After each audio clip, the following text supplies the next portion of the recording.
Chapter 3rd, Briefs, Part B. We're going to talk about common law waste. So there are three types of waste. A life tenant is usually liable for changes to the property value. So highlight liable, mean responsible. So basically you are responsible for the property. It means you have to maintain the property. So there are three types of common law waste. Number one is voluntary. Highlight the word direct positive acts, which results in damage to property beyond the use of a life tenant. Life tenant is liable, so the keyword to remember is liable. Liable to remainder man and a reversioner may be liable for damages. Basically, you need to remember the keyword voluntary. Sometimes pulling down the garage, cutting down the stand of timber. You're doing the improvement, but it still is a damage. So that's a direct positive act. So the example is cutting down the timber, pulling down the garage, right? Direct positive act. Right? So remember the example. So the keyword in the exam they can ask you which of the following you are liable. In this one you are a liable. Liable means responsible to remainder man and reversioner. Means for example I have to maintain the property, right? So if I don't, I am responsible to the remainder man after me, right? And permissive. Permissive means allowing the property to deteriorate. So highlight property to deteriorate without any positive act of the life tenant. Common law says a life tenant is usually under no obligation, highlight under no obligation to repair or compensate for permissive waste. Allow the garage to fall down from no repair. Permissive basically means, this one you can highlight not liable. Not liable. Basically means with the passage of the time, the property deteriorates, right? You see the houses on 124 and 72, the Chandigarh style home, 15 years before, 18 years before were new, right? When I came to Canada. So now with the passage of time, the property is getting old, right? So basically, you are not liable for that. You should maintain, but if you don't, you're still not liable. So basically, you can see, the young guy getting married, right? You're a young guy. You have a six-pack now. You get married now. You no longer maintain, right? You are not liable. Nobody's going to force you, right? So the property, if you don't maintain, nobody's going to force you. So with the passage of the time, the property is going to get old. So the key word to remember is not liable, right? Third is ameliorating. Ameliorating means making improvements. Direct positive act which improve property. So highlight improve. Mean improvements. Life tenant is liable. Highlight the word liable. But usually no damage can be rewarded as the property has been improved. For example, planting the trees, painting the house, putting a new driveway, right? So you're doing the improvement, but you are liable. But normally you are improving, so there's no practical, nobody is going to sue you for improving the property. Okay. So now there are three. One is a voluntary, other is a permissive, third is a ameliorating. So for if which one you are not liable, tell me. Permissive. Permissive, right? Yeah.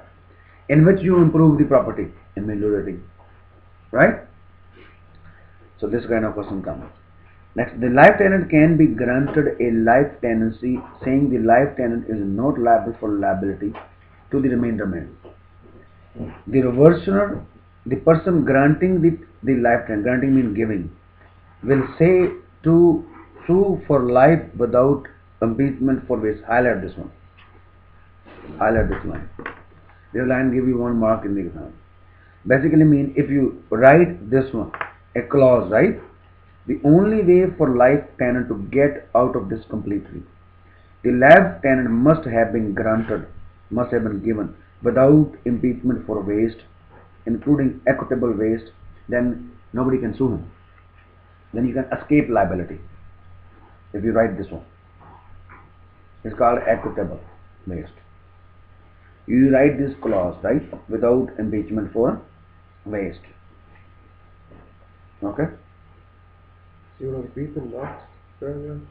The only way for a life tenant to get out of this completely, so that nobody can sue him for damages, right, for liability. So what do? You need to write this. The life tenant must have been granted this line. You must write without impeachment for waste. Mean he won't be sued, right? And that's called equitable waste. Okay. So basically, you will see this line in the exam, right? They'll say which of the following is the following waste. Neither is voluntary nor permissive nor ameliorating. Which one is equitable? This is equitable. And inequitable you will find this one without impeachment for waste. So the life tenant can walk away from the liability basically. Okay. The next is the doctrine of privity of contract. States that only parties to the contract can enforce the rights under it. It statement mentions, right, that only party contract has its mind. For example, Anton pays Bob $15 for 5 music lessons for his son.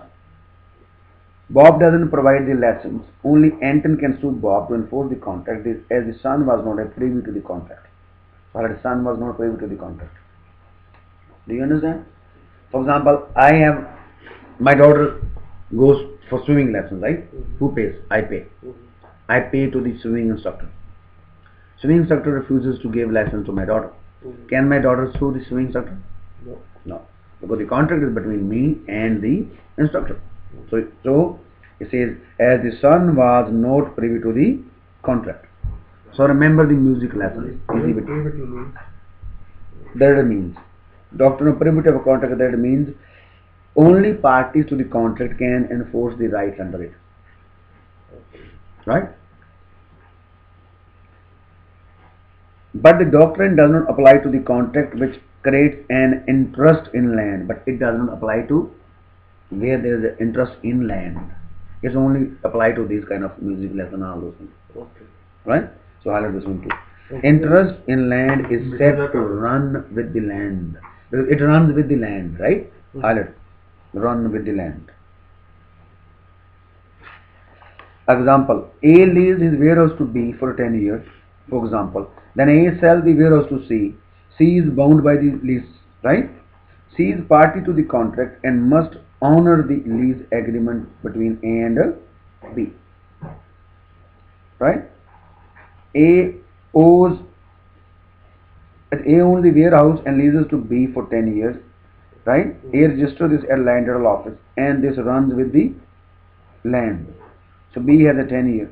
A now sells the warehouse to C. C is bound to this agreement between A and B because it runs with the land. For example, I lease a property to somebody, now I sell the property to somebody else. That person is bound by that lease. We can also use it. Okay.